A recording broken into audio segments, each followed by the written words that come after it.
దివంగత నటి తమిళనాడు మాజీ సీఎం ఆస్తులు తెలిస్తే నోరెళ్లబెట్టాల్సిందే. అయితే ఏకంగా 27 కిలోల బంగారు ఆభరణాలు, 601 కిలోల వెండి నగలు, వేల ఎకరాల భూముల పత్రాలు, చీరలు, చెప్పులు, ఇతర పత్రాలు ఇవన్నీ చూస్తే కళ్ళు గిర్రున తిరగడం ఖాయం. అయితే ఆదాయానికి మించిన ఆస్తుల కేసులో గతంలో జయలలిత వద్ద స్వాధీనం చేసుకున్న వస్తువులను తమకు అప్పగించాలంటూ దాఖలైన పిటిషన్లను కోర్టులో కొట్టివేసిన నేపథ్యంలో వాటిని ప్రభుత్వానికి అప్పగించారు.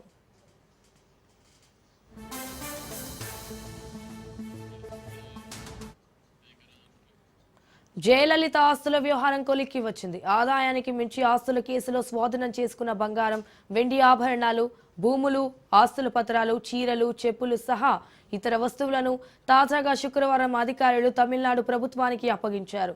మొత్తం 6 ట్రంక్ పెట్టెల్లో బెంగళూరు నుంచి చెన్నైకి తీసుకువచ్చిన అధికారులు ఎట్టకేలకు వాటిని అప్పగించే పనిని పూర్తి చేశారు. ఇన్నేళ్ల పాటు బెంగళూరులోని పరస్పర అగ్రహార జైలులో ఆ వస్తువులను ఉంచారు. న్యాయమూర్తి హెచ్ఎన్ మోహన్ సమక్షంలో తమిళనాడు అధికారులకు అందించారు.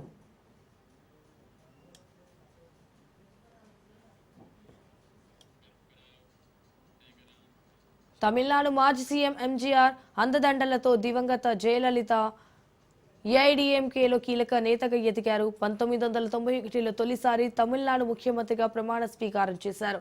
ఆ తర్వాత 1996లో డీఎంకే అధికారంలోకి వచ్చింది.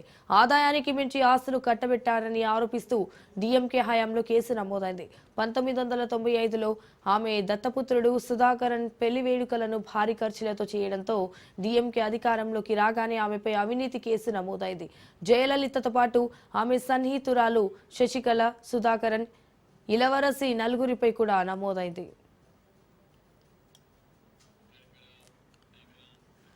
జయలలిత అక్రమ సంపాదనకు సంబంధించి నమోదైన కేసు ఆమె అప్పుడు తమిళనాడు ముఖ్యమంత్రిగా ఉండడంతో 2004లో ఆ కేసును కర్ణాటకకు బదిలీ చేశారు. ఆ సమయంలో స్వాధీనం చేసుకున్న వస్తువులు ఇన్నేళ్ల పాటు కర్ణాటక ప్రభుత్వ ఆధ్వర్యంలోనే ఉంచారు. ఆ కేసులో జయలలిత దోషిగా తేలినా అప్పటికే ఆమె అనారోగ్య సమస్యలతో మరణించారు.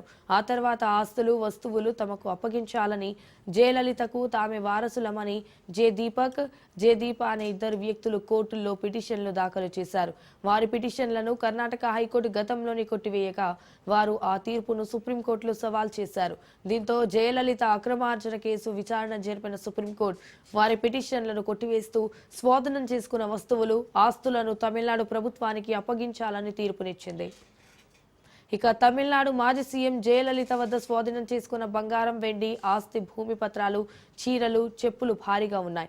అందులో 27 కిలోల బంగారం, వజ్ర ఆభరణాలు ఉన్నట్లు ఇప్పటికే అధికారులు వెల్లడించారు. అంతేకాకుండా 601 కిలోల వెండి వస్తువులు ఉన్నాయని తేల్చారు. వీటితో పాటు 10,000 చీరలు, 750 జతల చెప్పులు ఉన్నాయని తెలిపారు. ఇక 1672 ఎకరాల వ్యవసాయ భూములకు సంబంధించిన పత్రాలు, పలు ఇళ్లకు సంబంధించిన దస్తావేజులు కూడా ఉన్నాయి. అయితే 8,376 పుస్తకాలు సహా ఇతర వస్తువులను కూడా జాగ్రత్తగా ఇన్నేళ్ల పాటు భద్రపరిచారు.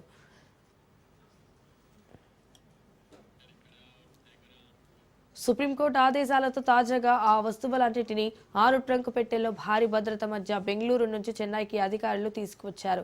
జడ్జి హెచ్ఎన్ మోహన్ సమక్షంలో వాటిని బెంగళూరు అధికారులు తమిళనాడు అధికారులకు అప్పగించారు. అయితే కేసు విచారణ సందర్భంగా ఆ వస్తువులను జప్తు చేసుకున్న సమయంలో వాటి విలువ 913.14 కోట్ల రూపాయలుగా అధికారులు లెక్కగట్టారు.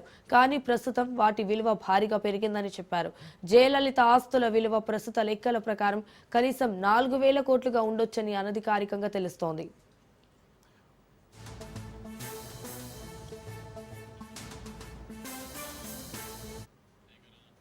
ఎంజీఆర్ తర్వాత అన్న డీఎంకే పార్టీకి అధ్యక్షురాలై తమిళనాడు ముఖ్యమంత్రిగా తిరుగులేని నాయకురాలిగా చక్రం తిప్పిన జయలలిత అక్రమాస్తుల కేసులో అప్పట్లో సంచలనం సృష్టించింది. బతికినన్ని నాళ్లు విలాసవంతమైన జీవితం గడిపిన జయలలిత అక్రమ ఆస్తులు, అవినీతి, వారసత్వం తదితర కేసుల విచారణ పూర్తవ్వడంతో ఆ ఆస్తులను కర్ణాటక ప్రభుత్వానికి అప్పగించింది బెంగళూరు కోర్టు.